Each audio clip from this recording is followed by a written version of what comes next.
नमस्कार। हम BA part third year के पाठ्यक्रम के अनुसार महत्वपूर्ण टॉपिक सैंधव धर्म का सेकंड पार्ट हम पढ़ने जा रहे हैं। इसमें मैंने शैव धर्म और उसकी मुख्य विशेषताओं की चर्चा कर ली थी। अब हम पढ़ने जा रहे हैं वैष्णव धर्म। देखिए, स्पष्ट रूप से तो कोई उल्लेख नहीं मिलता सिंधु घाटी सभ्यता वैष्णव धर्म का, लेकिन कुछ मोहरें मिली हैं जिन पे स्वास्तिक की आकृति और सूर्य का चिन्ह मिला है। तो इस स्वास्तिक की आकृति और सूर्य का चिन्ह इस बात का प्रतीक चिन्ह है कि कहीं न कहीं वैष्णव संप्रदाय के बीच यहाँ जुड़े हुए थे।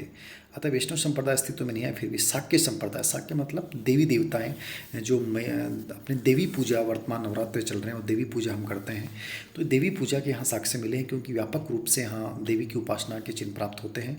और स्त्री की नाभि से निकलता हुआ कमलनाल दिखाया गया है एक मोहर पे, जो उत्पादन और उर्वरता का बोधक होता है। तो शक्ति की उपासना व्यापक रूप से यहाँ थी और पृथ्वी पूजा से इसको जोड़ा गया था। वहीं से मातृ देवी की उपासना का प्रारंभ माना जाता है। यहाँ इन सभी का संबंध पृथ्वी देवी और पौधों का संबंध उर्वरता और सृजनशीलता से जोड़ा जा सकता है। इस प्रकार एक मूर्ति प्राप्त हुई जिसमें देवी पालथी मारे बैठी है, उसके दोनों ओर पुजारी बैठे हैं, इनके सिर पे पीपल का वृक्ष उगा है। इसको भी उत्पादकता का प्रतीक माना जा सकता है। तो देवी की पूजा को, यानी शक्ति पूजा को उत्पादकता, प्रकृति से जोड़ना, मात्र देवियों की बड़ी संख्या में मूर्तियों का मिलना इस बात का उद्घोतक है कि लोग देवी के बड़े उपासक थे और इनकी देवियां अविवाहित कन्याएं होती थी। ये भी विशेष बात है, याद रखना, क्योंकि इनके स्तन सामान्य उभार के तथा गोल और अविकसित दिखते हैं। अनेक प्रकार के आभूषण और केश विन्यास सजे देवियों को देखकर अनुमान लगाया जा सकता है कि विविध देवियों की यहाँ मान्यता रही होगी, अन्यथा सर्वत्र एक प्रकार की देवीय मूर्ति प्राप्त होती। तो मातृ देवी को मानना, प्रकृति के रूप में उर्वरता और पोषकता के रूप में उसकी पूजा करना विशेष बात थी। एक मोहर पे 7 औरतों की खड़ी आकृतियाँ बनी हैं, उनके सामने एक बकरा बंधा है, जो इस बात का है कि बलि प्रथा जो है वो देवी के सामने प्रचलित थी। देवी के साथ बलि प्रथा का भी उल्लेख मिलता है। सप्त मातृका और 9 मातृका की उपासना का वर्णन जो वर्तमान नवरात्रों में करते हैं, वो चीज़ वहाँ भी उस समय उल्लेख मिलती है। दूसरी ओर पौराणिक शाक्त धर्म में देवी के समय पशु बलि की मान्यता समाज में प्रचलित है, आज भी है, उस समय भी थी। यहाँ मोहर पे बंधा बकरा बलि के लिए उपस्थिति प्रतीत होता है। पौराणिक देवी पूजनकार हम इसे मान सकते हैं। यहाँ से प्राप्त नारी मूर्तियों में विशेष मुख्य रूप से दिखती है कि वे निवस्त्र हैं। ये बात हम देखें कि जितनी भी देवी मूर्तियाँ मिली हैं वो सब निवस्त्र मिली हैं। जो निवस्त्रता है, जो प्रकृति के खुलेपन और उत्पादन का प्रतीक है। इससे हम ये कह सकते हैं कि प्रकृति को मातृ देवी मानकर उपासना करते थे और उनकी पुष्टि यहाँ की मोहर पे प्राप्त देवी की मूर्ति से होती है, जिसके सिर पे एक चील की तरह एक पक्षी पंख लगाए बैठा है, लगता है माता देवी की रक्षा कर रहा हो। वृक्ष पूजा, यहाँ सिंधु घाटी सभ्यता की जब हम बात करते हैं, सिंधु धर्म की जब बात करते हैं, तो वृक्ष पूजा का व्यापक संकेत मिलता है। वृक्ष कौन कौन से? पीपल, नीम और आंवला आदि वृक्षों की पूजा समाज में की जाती थी, याद रखना। इससे संबंधित अनेक त्योहारों की मान्यता भी दी गई थी। सिंधु घाटी सभ्यता में वृक्ष पूजा का चलन था। यहाँ से प्राप्त अनेक ठीकरों पे वृक्ष की आकृतियाँ अंकित हैं। तो मतलब एक प्रकार से वृक्ष पूजा का हमें उल्लेख मिलता है। एक ठीकरे पे बनी आकृति में सिंह वाले पशु के 2 सिर बने हैं, जिसके ऊपर पीपल की कोमल पत्तियाँ फूटती हुई दिखती हैं, जो दीर्घायु स्वास्थ्य के लिए लाभकारी होने के कारण आज की तरह उस समय संभवतः पूज्य मान लिया गया होगा। ऋग्वेद में अश्वत्थ की महत्ता का उल्लेख भी पीपल का एक बोधक है। दूसरी मोहर पे देवता की नगर मूर्ति मिली है, दोनों पीपल की 2 शाखाएं अंकित हैं। यहाँ की मोहर वंदना की मुद्रा में झुकी मूर्ति है, जिसके बाल लंबे हैं, उसके पीछे मानव के चेहरे वाले वर्ष और बकरे की मिलीजुली आकृति अंकित है। सामने पीपल का पेड़ है, लगता है कि पशु वृक्ष देवता के वाहन के रूप में अंकित किए गए हैं। सुंग कला में सांची तथा भरहुत में ऐसे वृक्ष देवियों की अनेक आकृतियाँ अंकित हैं, जिन्हें दोहद की अवस्था में अंकित यक्षिणी कहा जाता है।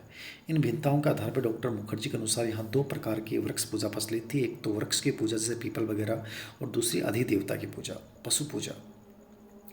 देखिए, पशु पूजा में यहाँ पे विविध संख्या में पशुओं की आकृतियाँ मिली हैं। मोहरों के ऊपर जो है मर्द भांडों के ऊपर पशुओं को देवताओं का अंश माना जाता था। विश्वास है कि पहले पशुओं के रूप में देवताओं को स्वीकार किया गया हो।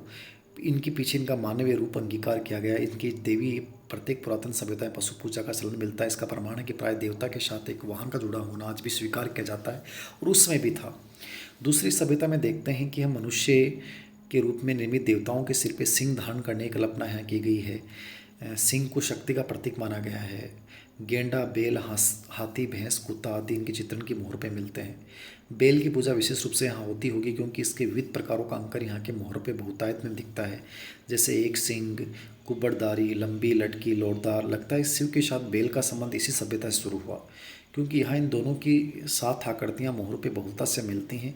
कुछ पशु ऐसे भी बने हैं जो काल्पनिक प्रतीत होते हैं, आज भी इनका वास्तविक स्वरूप प्राप्त नहीं होता।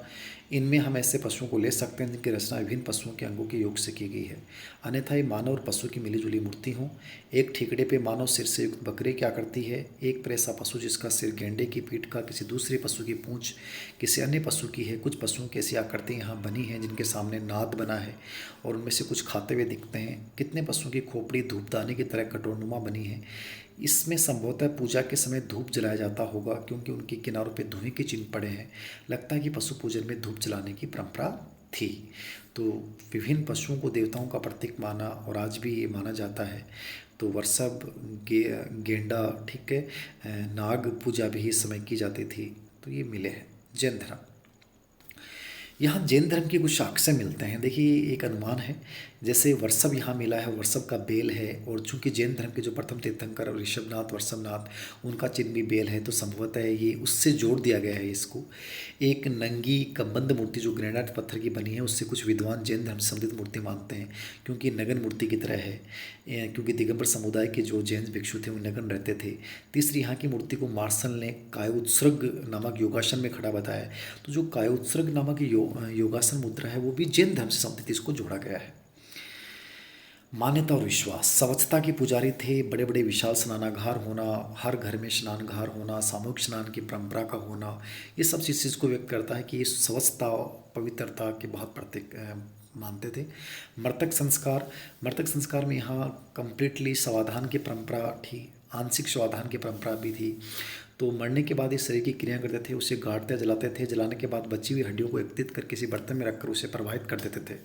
कभी कभी तो इसे गाड़ भी देते थे। जिन मृतकों को गाड़ते थे उनके साथ उनकी प्रिय वस्तुएं भी गाड़ दी जाती थी। यही प्रथा प्राचीन मिस्र के पिरामिडों में भी दिखती है। इसका प्रमाण है कि हड़प्पा और बलूचिस्तान में सर्वांगीण सब निखात प्राप्त हुए हैं। जादू टोना, यहाँ से प्राप्त टिकटों पे कुछ लिखा हुआ, लगता है ये जादुई मंत्र होंगे। इनके द्वारा लोग अपने कार्यों को सिद्ध करते होंगे। इसी प्रकार लिंगों के नीचे गड़े ताबीज, जिन पे कुछ अंकित है, जादू की क्रिया का होना सिद्ध करते हैं। संभव है ताबीजों को इसलिए पहनते होंगे कि भव बाधा इन्हें न सतावे। इस प्रकार कुछ ऐसे ठीकड़े भी मिले हैं जिन पे विभिन्न प्रकार के चिन्ह मिले हैं। ये तांत्रिक चिन्हों की तरह है, जिस प्रकार का प्रयोग अस्तंत्र में होता। लगता है इनको विश्वास था कि इनके द्वारा बाधाओं के निराकरण में सहायता मिलती है। बलि प्रथा, देवताओं को प्रसन्न करने के लिए बलि का प्रयोग किया जाता था। इनके संदर्भ में जैसा हमने ऊपर देखा है कि सप्त मातृकाओं के सामने एक बकरा बंधा है, ये पशु बलि का प्रतीक था। धार्मिक पर्व उत्सवों में हम देख सकते हैं कि यहाँ मोहरों पे नृत्य और संगीत की सामूहिक अवस्था का उल्लेख हुआ है। तो आज भी हम ये चीज़ें करते हैं। तो संभवतः किसी विशेष उत्सव या पर्व पे सामूहिक नृत्य संगीत के माध्यम से धार्मिक आयोजन होते थे। सामूहिक स्नान की परंपरा का भी हमें उत्सव उल्लेख मिलता है। तो ये यहाँ के धार्मिक जीवन की प्रमुख विशेषताएं थी। अच्छा टॉपिक था, देख लीजिएगा। 1% यहाँ से आने की संभावना रहेगी। धन्यवाद।